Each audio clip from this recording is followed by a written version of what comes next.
Takže milí diváci nášho fakultného podcastu, vítajte už pri 5. dieli nášho fakultného podcastu a dnes tu so mnou sedí veľmi výnimočný hosť, respektíve hostka a môžem povedať, že aj moja spolužiačka, čo som veľmi rád. A je to teda atletka, ja si to musím prečítať, lebo toľko vecí si nezapamätám, ktorá prešla teda cestou plnou driny, zranení, ale aj veľkých víťazstiev a je slovenskou rekordérkou v behu na 400 metrov a cez prekážky, ale aj bez prekážok? Aj bez prekážok. Aj bez prekážok, takže celkovo. A je to účastníčka olympijských hier v Tokiu, medalistka z majstrovstiev sveta a jedna z najväčších hviezd našej slovenskej atletiky. Môžeme to tak povedať. Ema Zapletalová, vítaj u nás. Ahojte, ďakujem za pozvanie. Ema, ty pochádzaš z Nitry a tam si teda asi aj strávila možno celú svoju mladosť. Tam si teda začala aj s atletikou a ty sa tak povedať celý život venuješ športu alebo športom v rôznej forme. Kedy sa tvoja vášeň pre atletiku rozvinula, respektíve nejaký iný šport predtým hral v tvojom živote dôležitú rolu, alebo to bola od začiatku atletika? Najprv, myslím, že som mala 6-7 rokov, tak mamina ma prihlásila na hádzanú, čo bol môj prvý šport a nebol to môj výber, skôr to bolo tak, že maminina kamarátka bola trenérka hádzanej. A mamina na mne videla doma, že som také neposledné dieťa, tak chcela ma niekde prihlásiť, nech proste robím nejaký šport, tak sa rozhodla najprv skúsiť touto cestou, či by sa mi nepačilo ako kolektívny šport robiť, tak som začala chodiť na hádzanú a pobehovala som tam a postupne ma to začalo baviť, takže som začala s hádzanou a celkovo ma vždy šport bavil, takže keď prišla na základnej škole Nábrežie mládeže v Nitre, prišla možnosť v 5. ročníku ísť do atletickej triedy, tak mamina ma prihlásila a tam teda prišli moje také prvé styky s atletikou.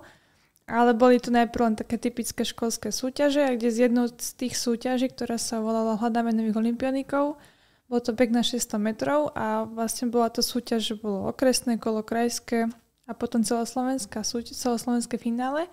A ja som teda na tom krajskom finále bola tesne druhá.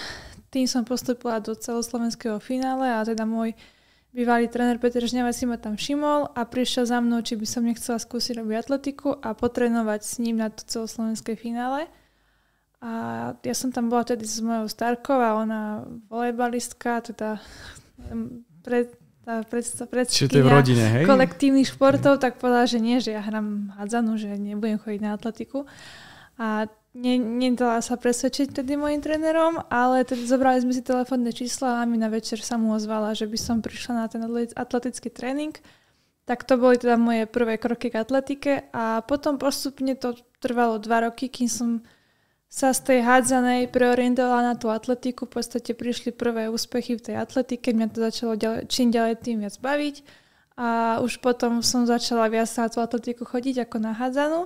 A potom mi to trošku dali aj pocítiť na tej hádzanej tým, že už videli, že mám atletiku, že hrám, teda že mám viacej, chodím viac na tréningy, na atletiku, viac aj na preteky. Tak potom na tej hádzanej som bola taká odsednutá, že síce som bola dobrá hráčka, ale potom prišiel zápas a ja som hrala posledných 5 minút, takže aj to ma potom prestalo o to viac baviť, keď som zistila, že vlastne ja potom aj tak na tom zápase sedím na lavičke. Čiže ty tak tam, tak balansovala medzi tými dvoma športmi. Áno, 2 roky, od roku 2012 po roku 2014 som robila 2 roky obidva športy, tak pol na pol, ale postupne to šlo viac do tej atletiky a potom v 2014 som si povedala, že už dám pokoj tej hádzanej.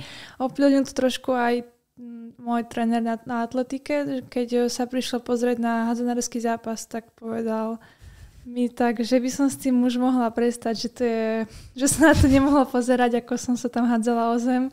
Dobrá motivácia. A že to bolo náchylné k zraneniam. Predsa len tá atletika je viacej taký čistý šport. Tak potom už postupne, ja som sa rozhodla, že proste tá atletika ma viacej baví na tej hádzanej, potom sedím na lavičke, že už som vedela na 100%, že tú hádzanú nechcem robiť, že už iba atletiku. Potom skôr mamina ma presviečala, že vydrž ešte, ukončí aspoň tú hádzanárskú sezónu v tom roku 2014. Tak som teda povedala, že dobre, no tak ukončila som to tak, že 2014 sme v lete mali majstrovstvá Slovenska v hádzanej cez víkend v Trenčíne, kde sme vyhrali. A ani som nepočkala na záverečný ceremoniál na odozdávanie medailí, lebo som utekala do Dubnice, čo je pár kilometrov, kde boli majstrovstvá Slovenska aj v atletike, myslím, že do rastencov, a bežala som tam štafetu. Takže takto plynulo som hneď skončila s hádzanou a prešla na atletiku. A ty si spomínala, že si na tých prvých pretekoch, myslím, čo si bola atletických, behala 600 metrov. Táto disciplína sa beháva ešte? Alebo už Ona beháva sa v kategóriách mladšieho žiactva, sa mi zdá ešte. Potom sa zo 600 stáva 800 od starších žiakov, ale v tých mladších kategóriách sa beha 600. Ako to teda neskôr, keď si možno začala mať také tie prvé úspechy, môžeme spomenúť 5. miesto na juniorských majstrovstvách sveta 2018. Ako to prijala tvoja stará mama neskôr? Bola už tak ona sa tešila. Myslím, že ona to nejako neriešila, že ma na tú atletiku nechcela pustiť. Skôr, čo bolo také, že tí tréneri z hádzanej to dlho lutovali a dlho vykrikovali na trénera, že ma ukradlo z hádzanej a že ja som mohla byť dobrá v tej hádzanej, proste, že ma stade zobral. A potom, keď teda prišli tieto prvé veľké úspechy, tak oni prišli za trénerom a povedali mu, že dobre, že si teda sa rozhodol, že si ju zobral z tej hádzanej, že má dobrý potenciál pre tú atletiku a je dobrá aj v tej atletike, takže potom už aj tí hádzanárski tréneri uznali, že dobre, bola to dobré rozhodnutie. Dobré rozhodnutie. Teda tvoja hlavná disciplína je beh na 400 metrov cez prekážky, ale môžeme povedať, že ruka v ruke s tým ide aj ten beh na 400 metrov čistý, bez prekážok? V podstate áno, je to tá istá vzdialenosť, iba že sú prekážky a nie sú prekážky. Áno, je to trošku rozdielne v tom, že síce to je stále to jedno kolo, ale bez tých prekážok, tým, že ja som na to zvyknutá, že tam tie prekážky mám, trošku inak sa to behá a ja som teda túto sezónu tiež som sa trošku musela nájsť v tom tempe, ako to rozbehnúť a ako bežať tú 400 bez tých prekážok, ale nakoniec potom na druhej 400 som dosiahla výborný výkon, takže vedela som aj bez tých prekážok bežať. A to som sa chcel opýtať, že či je to veľký rozdiel behať s a bez prekážok. A môžem premostiť na takú otázku, že predpokladám, že keď tam sú tie prekážky, nachádzajú sa v určitom metrážnom rozpätí, pravidelnom. Koľko možno dáš tých krokov medzi tými prekážkami pri tej 400? Ja doteraz som zvykla chodiť na 15 krokov po 8 prekážku a potom 9. 10. prekážku na 16. Je to 35 metrová medzera medzi každou prekážkou a ideálne teda je, aby ten rytmus bol čo najefektívnejší, aby som tam pred tými prekážkami nerobila príliš veľké buď prebrzdenie alebo krok navyše dropčenie, že aby to bolo také plynulé. A túto sezónu som tú prvú 200 mala trošku s tým problém, že tých 15 krokov mi bolo dosť na tých 35 metrov, že som sa dostávala blízko tej prekážky, čo nie je dobre, pretože som tam potom prebrzďovala, takže som sa musela hrať s tým krokom. Takže vlastne hneď ako prvé, čo tréner avizoval po finále na majstrovstvá sveta v Tokiu, že by sme túto sezónu mali skúsiť 14-krokový rytmus. 14-krokový, čiže to celé by malo byť rýchlejšie, predpokladám, keď tam bude menej tých krokov. Hej, malo by. Ale keď tam máme teraz, že nepárny počet, 14 je párny, 15 je nepárny, trošku inak tam pôjdeš asi aj tými nohami, nie? Áno, keď je nepárny, tak stále ide tá istá noha a keď je párny počet krokov, tak sa tie nohy striedajú. Ale ja by som s tým dúfam a verím, že nemala mať problém, pretože ja moc nevidím u mňa rozdiel v tom, že pravá a ľavá noha, že ja viem tak ako na pravú, tak viem ísť aj na ľavú v tej technike. Sice áno, možno som zvyknutá tým, že po tú 8 prekážku idem stále na tú jednu aj tú istú nohu, tak mám tú favorizovanú nohu, ale potom mi vôbec nerobí problém, keď aj prejdem potom 9. 10. prekážku, že idem na 16 krokov, že tie nohy vymením, tak vôbec ja v tom taký rozdiel nevidím, ako možno niektorí iní atleti v tom majú väčší problém, alebo tam nastáva taká kolízia, že na tú druhú nohu nevedia poriadne prebehnúť tú prekážku, je to pre nich niečo netypické a robia tam potom príliš veľké chyby. V roku 2021 si sa dostal, respektíve súťažila na olympijských hrách v Tokiu. To je teda Tokio 2020, hej, ale kvôli covidu to bolo 21. Čo ti táto skúsenosť dala? To boli tvoje prvé? Zatiaľ to boli moje prvé olympijské hry. Bola to pre mňa skúsenosť. Išla som tam pomerne s veľkými ambíciami, pretože 2 týždne predtým som sa stala majsterkou Európy do 23 rokov vo veľmi dobrom výkone. Takže ten výkon bol sľubný na to, aby som mohla dobre uspieť aj na majstrovstvá sveta v Tokiu. Cítila som sa ešte veľmi dobre, v dobrej forme. No a prišli rozbehy, tam som to pokazila. Tiež sa stalo to, že dovtedy som bežala po 7 prekážku na 15 krokov a v ten beh som sa veľmi dobre cítila a povedala som si po 7 prekážke, že dneska to vyjde, že idem skúsiť aj 8 prekážku na 15 krokov, že sa veľmi dobre cítim, mám formu a že idem na to. Tak som bežala teda ďalej tým štýlom, aby som dosiahla 15 krokov medzi tými teda v tej medzere. No lenže pred 8 prekážkou posledný krok som sa trošku toho zlakla a nešla som na 15, ale pridala som taký malý zabrzdený 16. krok, ktorý ma veľmi spomalil. Ja som tú prekážku neprebehla, ale skôr iba preskočila, kde som stratila príliš veľa rýchlosti. A potom už mi to narušilo celý ten aj dobeh tých pretekov, takže som bola z toho veľmi sklamaná a pamätám si teda, že už som so slzami v očiach odchádzala zo štadiona, z dráhy. A bola som teda sklamaná, že som to takto už v rozbehoch pokazila, že som proste mala byť jedna z tých, čo priamo postupuje do semifinále. A teda bola som, myslím, že v tom behu asi až 6. Ale prvé 4 išli priamo. No proste celé zle a prišla som do presmedy, kde moderátor z STV sa na mňa príliš usmieval. A ja proste so slzami v očiach pozerám na ňo, že prečo sa tak na mňa usmieva, že veď som to úplne pokazila, mne tam slzy tekli, že zle. A on začal teda tú reportáž, že tak Ema, gratulujeme ti k postupu do semifinále. A ja pozerám, že čo? Že ja som nepostupila, veď som to totálne zle bežala a našťastie teda aj napriek tomu, ako zle som to bežala, tak tým, že tá forma ešte ako tak bola, tak som to udržala aspoň na postupový čas. Wow. Takže postupila som do semifinále časom. Čo ma teda znova nakoplo, že čiže super. Čiže to bol taký úplný zvrat, hej? Že zrazu úplne takej depresie. Presne, že tak super, že tak dobre, tak som to v semifinále, tak mám opäť šancu podať dobrý výkon v semifinále. Tak som sa tak na to nastavila a som sa pre ten semifinále veľmi dobre cítila. Ale nevyšlo mi to jednak, čo mi podľa mňa nevadilo, lebo každá baba sme mali rovnaké podmienky, ale teda začalo veľmi, veľmi pršať na tom štadióne. Čo úplne nebolo príjemné. To bol august. A bolo tam horúco, ale raz za čas tam prišla taká sprška, že som stála na štarte a bola som komplet celá mokrá. To bol fakt taký dážď, ako keď sprche proste stojí, že letný dážď a len teče voda. Zrovna na vás to vyšlo. Zrovna na všetky 3 behy v semifinále. A ja som bola v druhej dráhe a fakt som mala pocit, že bežím v kalužiach. Čo aj bolo potom vidno, že v tej prvej a druhej dráhe bolo viac vody, alebo napríklad 9. dráha alebo 8. Tým, že sú ďalej, tak boli jemne pod strechou, takže tie boli pomerne v suchu. A tak na to už som potom nejako neriešila, ale išlo o to, že v ten deň mi proste nejako došli tie baterky a nebol to môj štýl behu, ani ja som sa necítila úplne dobre, takže to semifinále mi nevyšlo a bola som z toho veľmi sklamaná. Skončila som na 15. mieste, čo som si potom uvedomila, že to nie je také zle na to, že som ešte že som na olympiáde, že som ešte v podstate mládežník, ale mala som o dosť väčšie ambície, chcela som byť nie 15, ale tak aspoň top 12. Hlavne som vedela, že proste na to mám tými výsledkami, ktoré som aj dosiahla v tom období.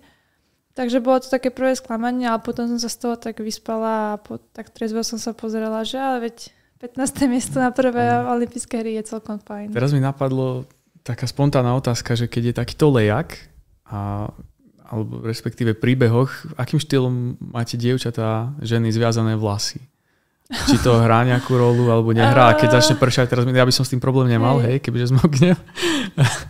Ale že keď si mala mokré vlasy napríklad. Ja väčšinou nosím zapletené vlasy, že ten vrkoč mám tak spravený, že do každého počasia, ale nezamýšľam sa nad tým predbehom, že ako si spraviť vlasy v prípade, keby prší, že aby mi to nenarušilo, ale určite keby nemám vrkoč a mám ich nejako rozpustené a začne pršať, tak možno by to mohla byť malá prekážka. Ale to je asi posledná vec, ktorú by som na štarte riešila, že mám mi zmokli vlasy, že čo teraz idem robiť. Čiže po tomto semifinále a potom návrate teda z tej olympiády prišlo takéto ťažšie, asi najťažšie obdobie pre teba od roku 2022 do roku 2024. No a tam si sa stretla v tomto období so 4 únavovými zlomeninami. počas 3 rokov. A možno na začiatok môžeme ozrejmiť, že čo to je tá únavová zlomenina. To sa asi bežnému človeku, čo sedí doma na gauči a pozerá televízor, nestane však? Nie, únavová zlomenina je to quasi taký ten opak tej klasickej, lebo klasická je, že spadneš a hneď proste zlomíš si ruku a je to na rentgene vidno. Ale táto únavová je zlomená takým spôsobom, že z nejakého preťaženia, alebo je to teda postupné preťažovanie tej kosti, až to tako zneuniesie a zlomí sa. Ale čo je rozdiel s tou klasickou zlomeninou, je, že prvé týždne, alebo ten prvý priebeh tej zlomeniny nie je vidno na rentgene. Čiže mne sa stalo to, že mňa bolila tá kosť. Po skúsenostiach teda z predchádzajúcich rokov som išla hneď na rentgen, že či je tá kosť v poriadku. Tá kosť bola čistá, tak sme boli v tom, že dobre, tak OK, našťastie to nie je zlomenina, môžem pokračovať v tréningu, ale tá bolesť teda neprestávala a nakoniec som musela ísť až na magnetickú, kde sa to odhalilo. Čiže není to vidno na rentgene, je to taká tenká lomná línia, možno ako vlas. A opisovala by som to tak, že keď chceš zlomiť napríklad nejaký konár, tak tiež ho ohýbaš, nejde to a nakoniec sa teda už po dlhom ohýbaní pukne. Tak nejak to je tá kosť, že postupne a potom sa zlomí. Čiže ono to nie je také nárazové, že by si zrazu začala extrémnu bolesť cítiť, ale také, že cítiš možno nejakú jemnú bolesť? V mojom prípade, podľa mňa je to možno individuálne, lebo už viem aj od iných prípadov, že baba začala zrazu cítiť tú bolesť, alebo teda, že zrazu a hneď ju to bolelo a zlomilo sa, ale v mojom prípade to bolo postupné, že začala ma boleť noha, postupne sa to zvyšovalo, až teda už sa nedalo behať, tak teda v tom prípade som už to začala riešiť buď teda až magnetickou, alebo teda v prvom prípade to vždy bol rentgen, ale keď už sa skúsenosti sme vedeli, že to na rentgene nie je vidno, tak po tej bolesti vždy potom nič iné nebolo, len ísť na magnetickú, že čo tam je a vždy teda bolo potvrdené, že je to zlomené. A čo to boli za 4 zlomeniny? Každá bola iná? Každá bola iná, každá bola na inde. Akože nebolo to, že jedno miesto, alebo že vždy ľava noha, no sa to striedalo, ľava, pravá. A bolo to, tá prvá myslím, že bola v 5. metatarze v členku.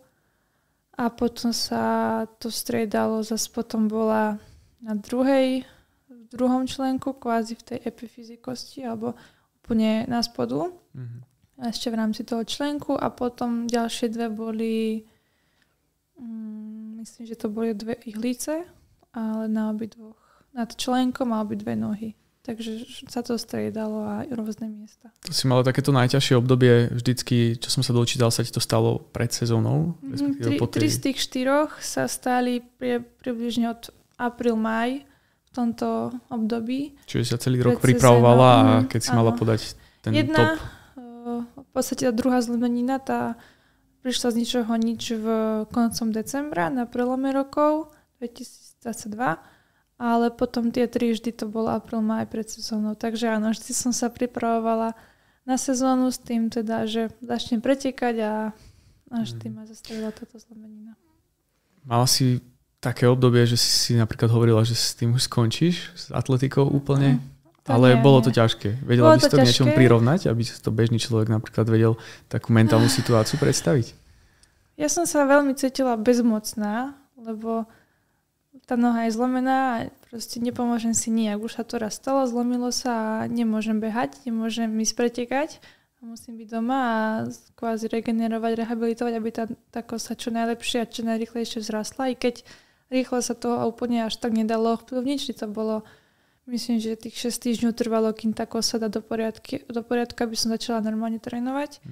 Ale najhoršie to pre mňa asi bolo to zvládnutie, že strašne chcem a nemôžem. Že tak moc som chcela ísť behať, pretekať, normálne trénovať, keď bola hlavná sezóna, videla som, ako všetci pretekajú vo svete, alebo aj to na Slovensku a ja som buď už sa dostávala z toho, že som možno tak mohla plávať, alebo len začínať s behom, alebo vôbec nebehať, takže to bolo také že chcem a nemôžem. A taká bezmocnosť, že nič nemôžem spraviť preto, aby tá kosť nebola zlomená, alebo to urýchliť, takže to bolo také najnáročnejšie, že to chcenie, ale kvázi na druhej strane, že nemôžem.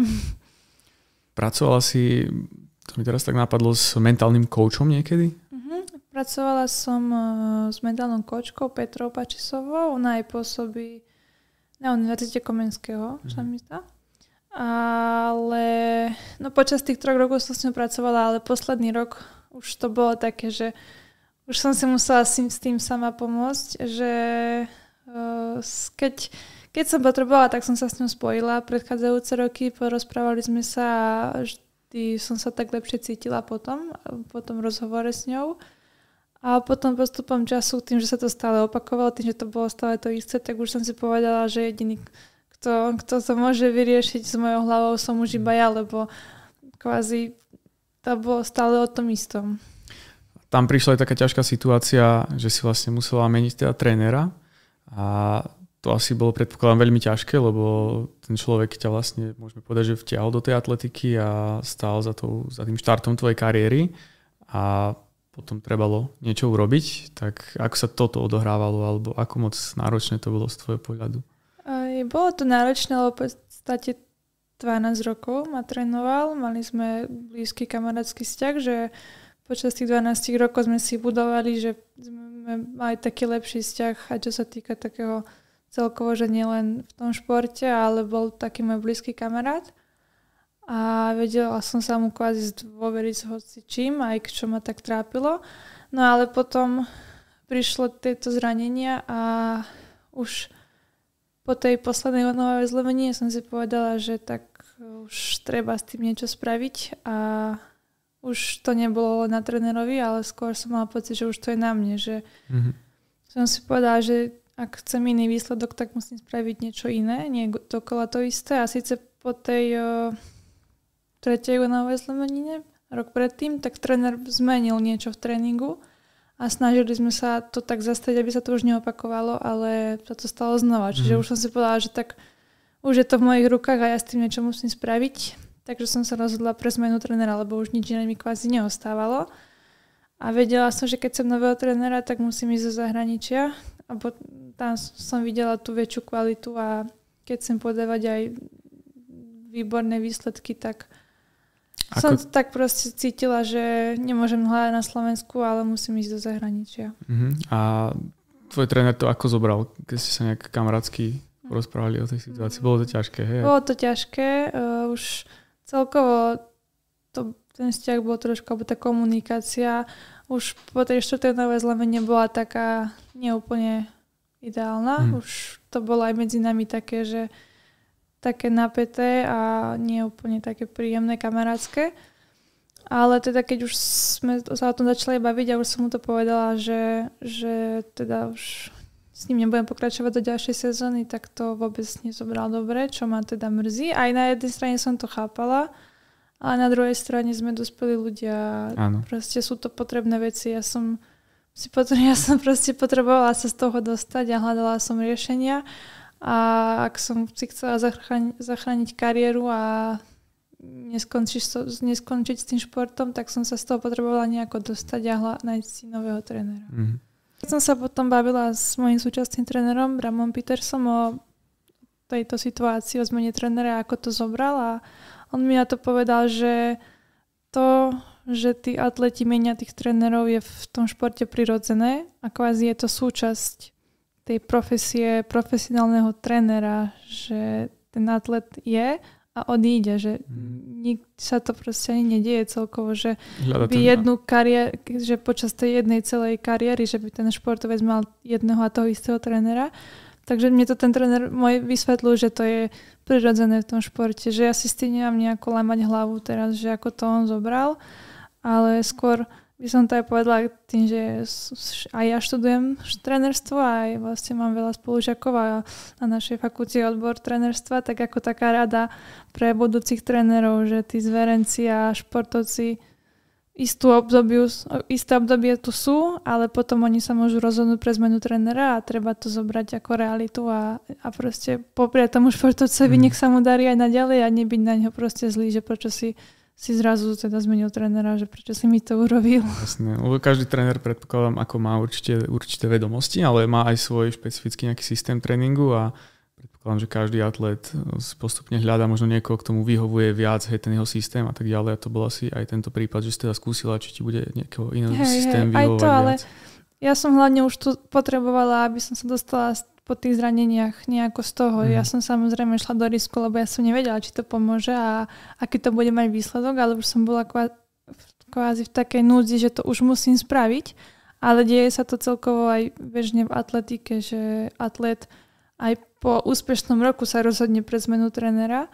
Čiže v mojej situácii to bolo už také nútené, že nehľadala som len ako zlepšiť ten výkon, že zmením trénera s nejakým iným systémom a inými tréningami, ale ja som to potrebovala preto, aby som si zachránila kariéru a nejako sa už odrazila od tých zranení a skúsila, či toto je tá cesta, že zmením trénera a začnem inak trénovať a či to pomôže alebo nie. Mňa prekvapilo, keď som čítal, že vlastne teraz spolupracujete na dosť veľké bázy aj takým online štýlom alebo online systémom. Teda aj sa stretávate raz za čas, keď idete na nejaké spoločné sústredenie, ale teda, že spolupracujete online. A mňa to zaujalo pretože ja mám tiež klientov a klientelu väčšinou, s ktorou spolupracujem online. A ten dôvod je to, že je to veľa ľudí zo zahraničia, ktorí teda ma nejak vyhľadajú a nie je úplne reálne, aby sme, samozrejme, je to najviac, keď sa môžeš s niekým stretnúť a že ťa môže fyzicky trénovať, ale keď nie je iná možnosť, tak že dá sa to riešiť aj takouto formou, ako ty spolupracuješ vlastne s trénerom a ako tá spolupráca možno predbieha. On je teda zodpovedný za štruktúru toho tvojho tréningového plánu. Áno, tak ja keď som doma a keď chcem byť doma a som doma, tak on tu samozrejme nemôže byť so mnou, lebo jeho teda zamestnanie je v belgickej reprezentácii, kde je šéf-trénerom štafiet a tiež tam má svoju skupinu.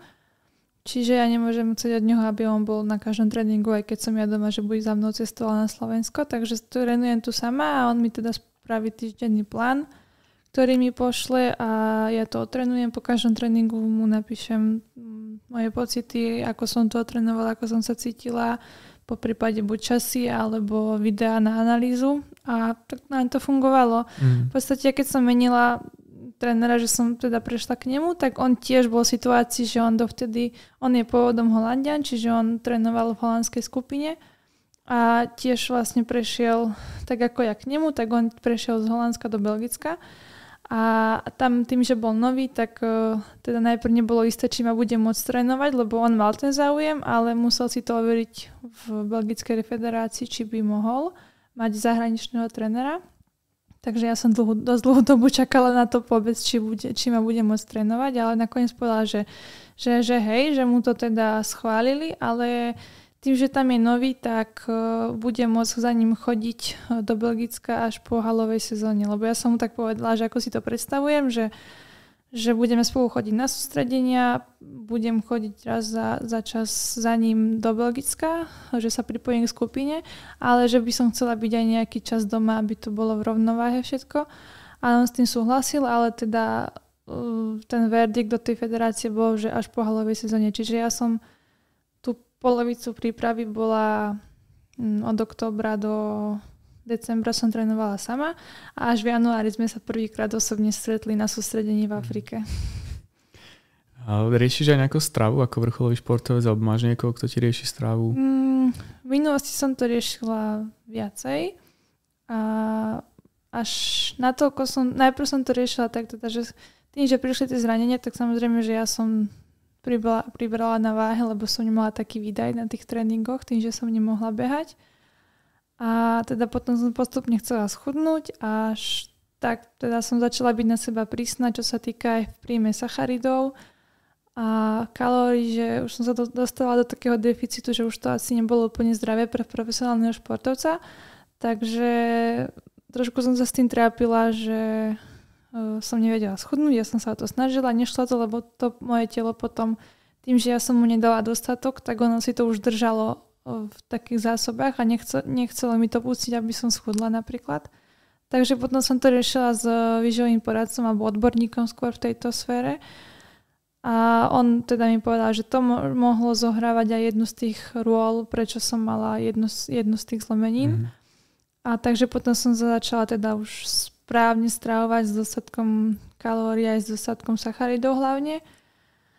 A teraz som na tom tak, že už som sa po tých rokoch naučila, že čo ako a v akom množstve zjesť, aj podľa tréningu, že aký tréning mám a koľko trénujem. A myslím, že už na to mám také vedomosti, že už si to viem trošku aj sama korigovať.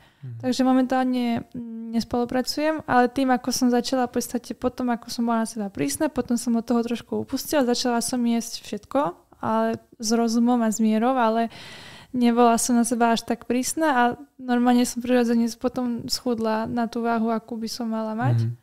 A teraz to tak tiež je, že už to tak prirodzene ide a nezameriavam sa na to úplne ako predtým, ale s tým, že už približne viem, ako tak mi to tak sedí. Že teraz som aj vlastne včera mala rozhovor s týmto výživovým odborníkom a znova teraz sme sa bavili o tom, ako mi ešte on vie pomôcť čo vylepšiť a ponúkal mi túto možnosť cez stravovanie, že ako to optimalizovať a ako načasovať ten príjem. Ale úplne sa mi do toho nie, že nechce, ale viem, že za tým všetkým je, že musím si potom počítať tie kalórie a do toho už nikdy asi nechcem ísť, lebo je to veľká otrava. Ja som si tým prešla, možno rok som si takto vážila, čo ten príjem, každý obed, večeru. Všade som chodila, keď sme boli na sústredeniach na večeru alebo na obed raňajky s váhou a neskutočne ma to nebavilo. A už až tak, že teraz ani nechcem vidieť, že by som si mala aj teraz odvážiť, koľko ríše si mám nabrať, tak radšej to nechám plynúť, že keď už budem potrebovať aj do tejto sfére niečo zmeniť, tak potom, keď budem nútená, ale zatiaľ to nechám, takže dá sa to aj takto už s rozumom sa najesť správne. Čiže v ideálnom prípade by každý vrcholový športovec mal svojho kuchára, ktorý mu pripraví krabičky na ďalší deň, odváži. To by bolo ideálne, keby to tak fungovalo, ale tým, že ja aj rada varím a pečiem, ma to baví, tak...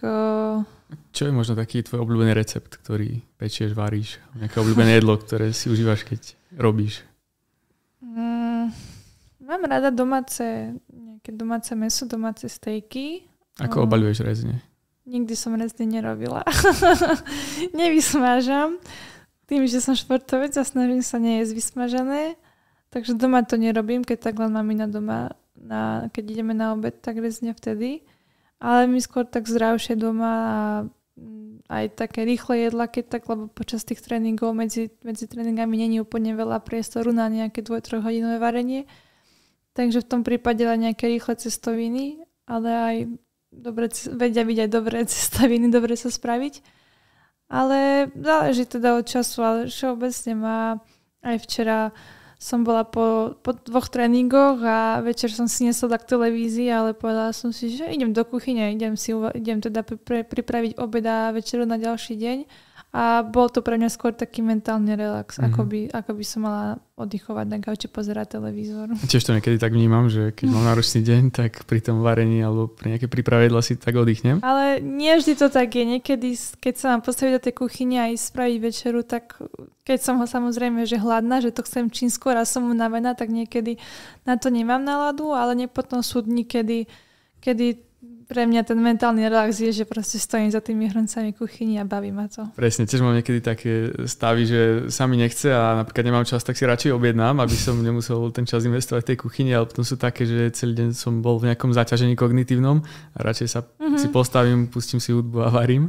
No ale prechádzame do prítomnosti a rok 2025, čo po tých nešťastných 4 zlomeninách, tak tento rok môžeme označiť za úplný comeback, takým anglicizmom a vlastne lámala si všetko možné v oblasti tých rekordov. Ohľadne kosti. Zlámala si všetko okrem kosti, chvála Bohu. A teda prekonala si slovenský rekord na 400 hladku, na 400 prekážky. Ako to vnímaš po týchto 3 alebo 4 zlých rokoch? Teraz tento návrat. Musíš sa cítiť úžasne, predpokladám. Je to úžasné, je to fakt také vysnívané, že je to comeback po tom všetkom, čo je až neuveriteľné, že som to všetko vydržala, alebo keď mi niekto povedal, že teraz 3 roky budeš zranená, nebudeš pretekať, tak by som bola zhrozená, že to snáď ani pravda není a ono to v podstate bola realita.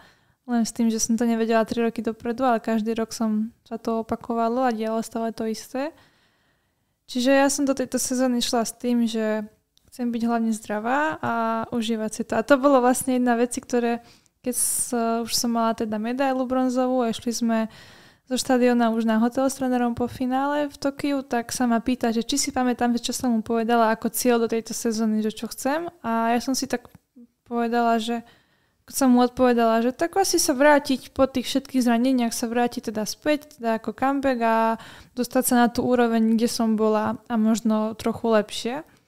A on povedal mi, že nie, že ty si mi povedala, že ty chceš byť hlavne zdravá a mať radosť z atletiky. Tak som sa tak nad tým zamyslela, že wow, že akože bola to pravda, bola som zdravá a naozaj som sa tešila najprv aj z tých tréningov a potom z každých jedných pretekov som sa tešila, že môžem pretekať, že ma to baví a že môžem robiť to čo ma naplňa a to, čo chcem robiť. Takže tak to potom aj v takom dobrom naladení išli aj tie preteky, aj tréningy, že som bola viac menej v pohode. Netlačila som tak na seba, všetko som tak nejako prirodzene nechala ísť a užívala som si to. Teraz máme november 2025 a takto pred rokom, novembri 2024, typovala by si, že bude takýto rok 2025? Nie, ja som mala na to celou sezónou jeden veľký otáznik, pretože som zmenila, teda ako sme spomínali, zmenila som trénera, čo prinieslo iné trénovanie, nové tréningy, aj nové miesta a všetko bolo pre mňa nové, čo bolo na jednu stranu taký pre mňa nový impuls, že po tých zraneniach ma to tak nakoplo a ako som bola po tej 4. náhovej zlomenie, tak pred rokom v lete mentálne veľmi zle na tom, v podstate na takom dne, že už som aj zlyhala, čo sa týka toho mentálneho nastavenia, tak som sa od toho dna tak pomyselne odrazila. Tým, ako som zmenila trénera, bol to taký impuls a opäť ma to nakoplo a odtedy všetko šlo takým dobrým smerom, ale nevedela som, čo to prinesie a či mi ten tréningový systém sadne, ako budem pretekať, vôbec som sa nevedela odhadnúť. Takže bolo všetko s takým otáznikom a preto som si potom aj išla tak od preteku k preteku a každé preteky som sa užívala, vždy som sa o čosi zlepšila, tak som sa za každým potešila, že nové zlepšenie, ale vôbec by som nevedela povedať, že ani by som to nepovedala, že takto hneď po jednak sme s trénerom vlastne prvý rok z tejto spolupráce. A jednak po tých 4 zraneniach, že budem mať bronzovú medailu, že to by asi nikto nepovedal, ani by si to neodvážil si to vôbec predpovedať takúto vec. Takže najskôr si 2. júna v Maribore prekonala slovenský rekord časom 50 sekúnd a 76 stotín. Na 400 bez prekážok. To bol taký prvý impuls, že možno táto sezóna bude lepšia, ako si predpokladala. Áno, ale myslím, že ešte predtým, ako som bežala na hladké 400 tento rekord, tak myslím, že to bol možno týždeň, alebo už si to úplne spätne neviem, že v akom období to bolo, ale bežala som na Diamantovej lige v Oslo, čo pre mňa vždy bola Diamantová liga veľmi vzácna, takže najprv som sa veľmi tešila, že vôbec štartujem na Diamantovej lige. A myslela som sa na 2. mieste, čo bolo pre mňa veľké prekvapenie a vtedy som si povedala, že wow, že OK, tak toto je super a vyzerá a nakoplo ma to dopredu, ale jednak čas? 54, 40, 50, 40. A to boli prekážky? To boli prekážky. Bežala som v druhej drahe, čo bola tedy považovaná, že je nevýhodná. Bola som druhá aj dobrom teda v čase. Vtedy som splnila vlastne prvýkrát sa mi zdá, že limit na majstrovstvá sveta do Tokia. A tam som sa tak utvrdila, že dobre, že na to, že to bolo v druhej drahe a ešte to nebol ten taktika toho behu, ešte nebola taká, ako sme si s trénerom potom povedali do ďalších pretekov, lebo v tom Oslo som ešte bežala tak, že som bežala do 6. prekážky na 15 krokov a potom som zmenila rytmus na 16 až do cieľa a až po týchto pretekoch som potom prvýkrát skúsila ísť až po 8. prekážku na 15 krokov, čo sú ďalšie ešte plus 2 medzery. A tam v tom Oslo to bolo také, že vedeli sme s trénerom, že na to mám, ale tým, že to bola Diamantová liga, tak sme nechceli riskovať, že to je pre mňa niečo nové a nedaj Bože to nevidie a pokazím preteky na Diamantovej lige, čo sa nerobí. Takže sme šli kvázi na takú viac menej istotu A s tým teda, že to bolo na istotu a v takýto plán behu, aký sme si zvolili, že som bola druhá s takomto výkonom, tak si hovorím, že dobre, že ide to dobrým smerom. Takže už to bolo také prvé, že vyzerá táto sezóna slubne a potom, keď som bežala teda ten rekord 50-76 na hladkej 400, tak vtedy som si tak v hlave len vypočítala, že čo by som mohla bežať na prekážkach a už to bolo iba o tomto na tých prekážkach zladiť, lebo vedela som, že v nohách mám tú rýchlosť, len to treba na tých prekážkach čo najlepšie zladiť a bežať, aby som nestracala veľa času. No a teda Tokio 53 sekúnd, to je zlepšenie oproti tvojmu predchádzajúcemu maximu o koľko? Sekundu 28. To je dosť, nie? To je dosť. To maximum teda bolo spred tých všetkých zranení. A prešli 4 roky a je to dosť a hlavne ja som sa celú sezónu postupne zlepšovala a ani raz som nebežala tak, že by to bol nejaký výbuch, že by som nejako príliš zle bežala, že ja som všetky časy bežala pod 55 sekúnd a všetko bolo stabilne, postupne som sa zlepšovala, ale tiež by som si nepovedala, že 53 sekúnd že budem bežať. Keď som bežala prvýkrát pod 54 sekúnd v Banskej Bystrici na PTS-ke, tak tam som sa z toho tešila veľmi, bolo to teda prvýkrát prekonanie tejto hranice. 53-75 sa mi zdá a do ďalších pretekov som išla s tým, že že to sa dá ešte zlepšiť, lebo som to bežala sama, bez superiek, v podstate od polovice pretekov už som bola vpredu. Ale zase bola to doma, kde bola rodina a najbližší v hľadisku, čo ma najviac podporovali a tým ma to hnalo vpred. A potom o týždeň alebo o pár dní to som bežala na Diamantovej lige v Poľsku, v Silesi, kde som bežala 53-58 a tam som bola, že wow, to ma prekvapilo, že o toľko som sa zlepšila. A už som si myslela, že toto tých 53,5, 53, 30 maximálne bude taká tá hranica, kde sa môžem posunúť. A potom som bežala na Diamantovej lige v Zürichu 53,18, čo som tiež pred štartom si myslela, že bolo chladnejšie, tak som si povedala, že dneska sa asi nebude bežať na rýchle časy, ale skôr na umiestnenia. A o to viac ma ten výkon prekvapil v cieli. A potom v tom Tokiu tiež to bolo také, že na majstrovstvá sveta sa tiež väčšinou beha na umiestnenia a nie úplne na výkony. Ale zasa dobrý výkon ti priniesie dobré umiestnenie. Je to ruka v ruke. Ale bola som taktiež v druhej dráhe v tom finále a tiež ja som tam vôbec neriešila, že aký výkon budem bežať. V semifinále som bežala 53-21, teda na úrovni toho môjho osobáku a to bol taký môj štandard. A to mi aj vravil tréner pred tým behom, že keď chceš bežať rýchlejšie, tak teraz v tejto situácii nemôžeš bežať to, čo si behávala doteraz, taký ten tvoj štandard proste, že presne, že aký počet krokov, ale povedal mi, že nič nerieš, len bež, nerieš na koľko ideš krokov, kde sú superky, kde je prekážka, proste od začiatku do cieľa iba bež. Porovnal mi to ako dostihový kôň, čo má klapky na očiach a len beží. V tomto víťazstve možno zmenilo sponzori, mediálna pozornosť, lebo mám pocit, že celá športová verejnosť tým žila a aj stále žije ešte aj tieto mesiace. Áno, bolo to, ja som si tak povedala, že je to zaujímavé, čo sa dokáže zmeniť za 53 sekúnd v vnímaní jedného človeka, lebo ja som stále ten istý človek, ale vnímanie, ako ma vnímajú ľudia na Slovensku je úplne odlišné, že som sa dostala kvázi do tej užšej skupiny najlepších atletov na Slovensku a je to pre mňa také, že ja som získala tú medailu, veľmi ma to potešilo, je to pre mňa neuveriteľné, lebo vždy som snívala o tom dosiahnuť medailu na seniorskom šampionáte, takže bol to splnený sen, veľké emócie.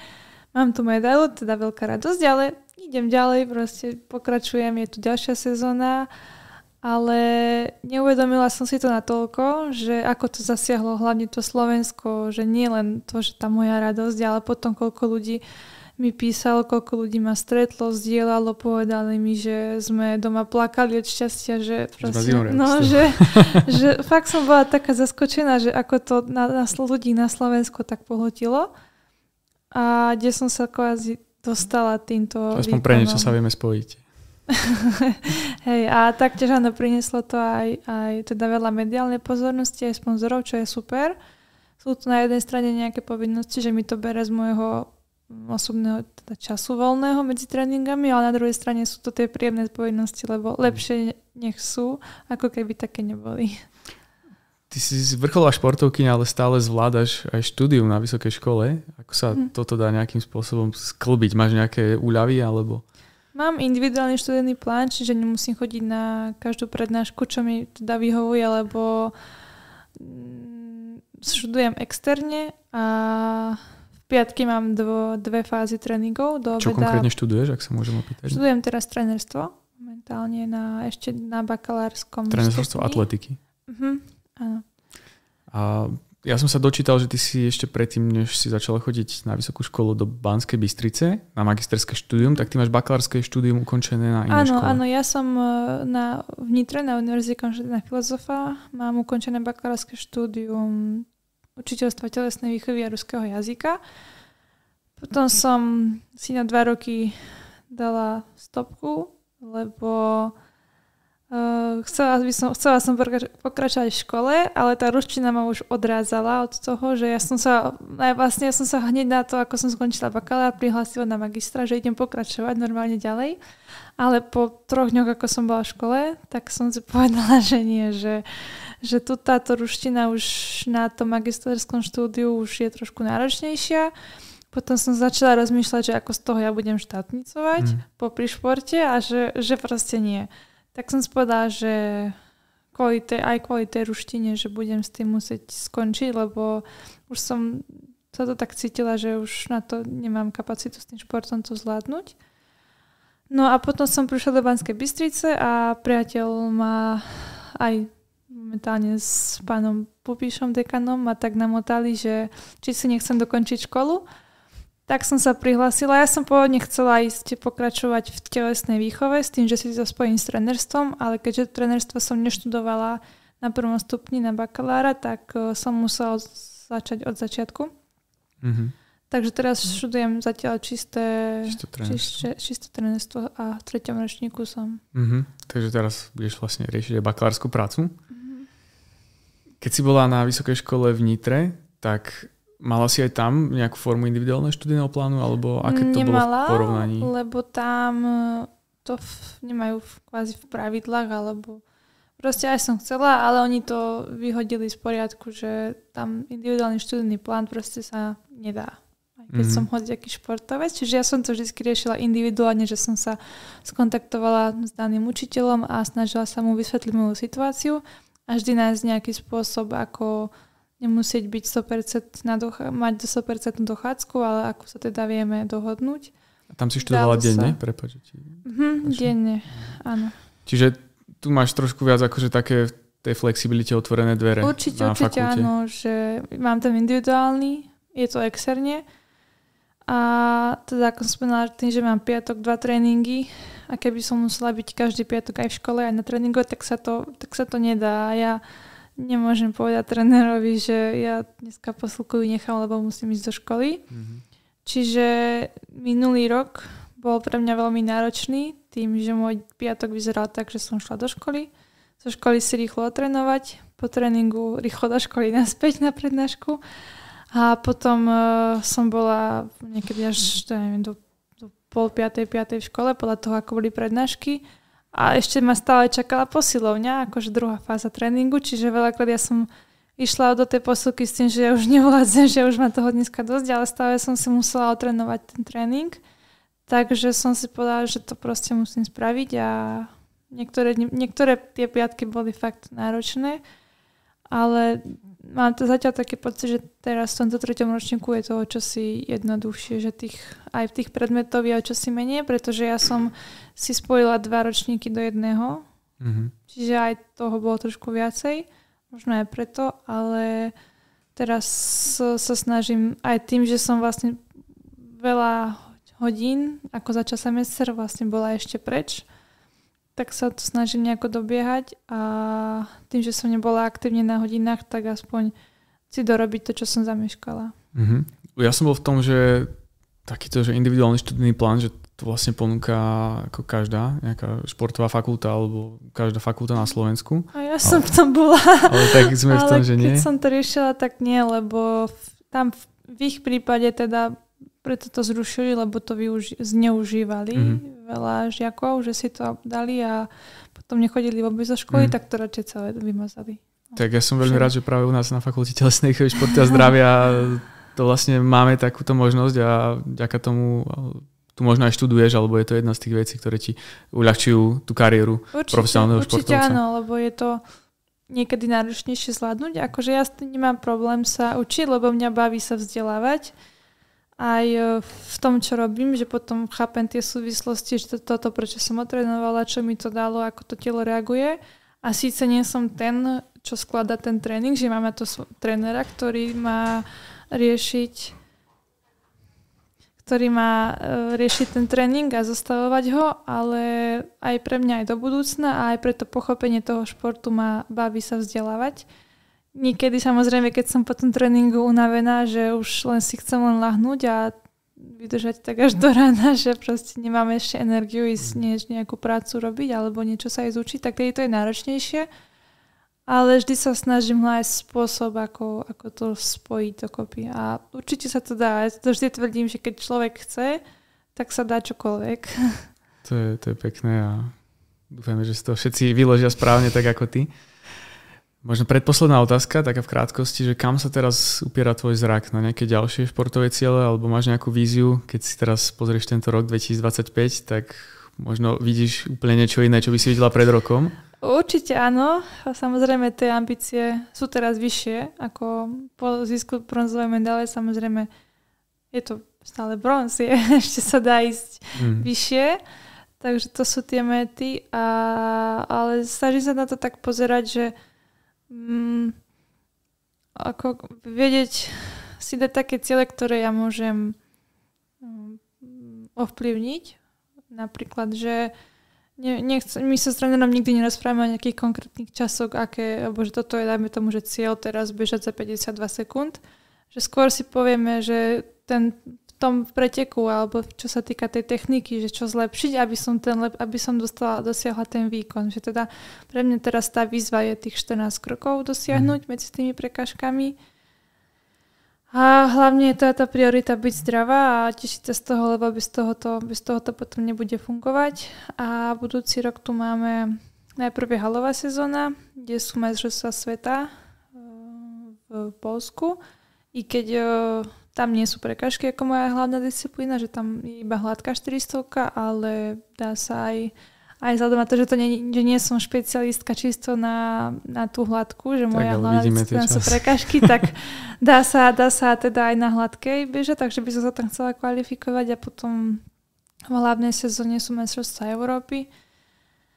A Svetová atletika vymyslela taký nový formát súťaženia, tým, že v atletike majstrovstvá sveta sú každé 2 roky, tak aby tento rok mali aj Svetová atletika nejaké podujatie, tak vymyslela podujatie Ultimate Championship, čo znamená, že sú to ako také majstrovstvá sveta, ale nie je tam obmedzenie počte atletov na krajinu, že doteraz, keď sú majstrovstvá sveta, tak môže ísť na disciplínu, dajme tomu, že 3 najlepšie z krajiny, ale tuto to nebude, tu môže ísť aj 10 Američaniek napríklad, že lebo môže sa stať, že tam je fakt veľa dobrých atletov. Je zostavený ranking, alebo teda bude počas sezóny, kto bude v top 18 v rankingu, tak top 18 ide, že to bude úplne pre tú elitu toho roku. Takže som zvedavá na to tiež, aké to bude podujatie. Samozrejme, chcela by som sa tam zúčastniť a podať čo najlepší výkon a umiestnenie, tak uvidíme, že... No ja ti držím palce, samozrejme, chcela by som, aby teda budúca sezóna tiež šla v takom duchu, ako táto, ktorá bola. No možno posledná otázka, čo by si odkázala mladým športovcom, niečo také motivačné, alebo možno ako sa aj vysporiadať s takými situáciami, keď sa cítiš možno na dne, že na čo vtedy myslieť? Určite sa nevzdávať za akýchkoľvek okolností a som prešla cez 4 zranenia a nevzdala som sa a ani raz som nepomyslela, že s tým skončím. Vždy som proste nasledovala svoje sny, vedela som, čo chcem dosiahnuť a že na to mám potenciál, tak proste som sa nikdy nevzdala, nepovedala som si, že nie a hľadala som práve tie možnosti a cestu, ako nasledovať tie sny, ako sa dostať. Vždy som sa snažila byť trpezlivá a zobrať veci tak, ako sú. Proste keď tá noha je zlomená, tak už to tak je a ja to neovplyvním, takže som sa snažila pozerať dopredu, hľadala som spôsoby, čo môžem robiť, aby som sa stala lepšou a myslela som tak dopredu pozitívne a okrem toho som sa snažila ale aj užívať si ten prítomný moment, prítomný okamih a riešiť prítomnosť a neobávať sa, čo bude v budúcnosti. Pretože ja keď som menila toho trénera, tak tiež som nevedela, či mi to pomôže alebo nie. A nepozerala som sa na to, že z toho pohľadu, že do budúcna, že kde budem, ale proste som to v tej prítomnosti riešila, že idem to skúsiť a uvidíme, že tak bez takých, nemala som z toho nejaké strachy a obavy, lebo by mi to nepomohlo. A skôr som sa snažila na to pozerať, že to bolo pre mňa odvážne rozhodnutie a bola som mentálne silná to spraviť. Až niekedy sa oplatí vykročiť do neznáma. Áno. Ema, ďakujem ti za tento veľmi prínosný rozhovor. Pre mňa, ale verím, že aj pre všetkých, ktorí toto video, tento podcast počúvajú. A ja ti prajem veľa šťastia v ďalšej sezóne a verím, že sa tu na fakulte ešte párkrát uvidíme. Ďakujem.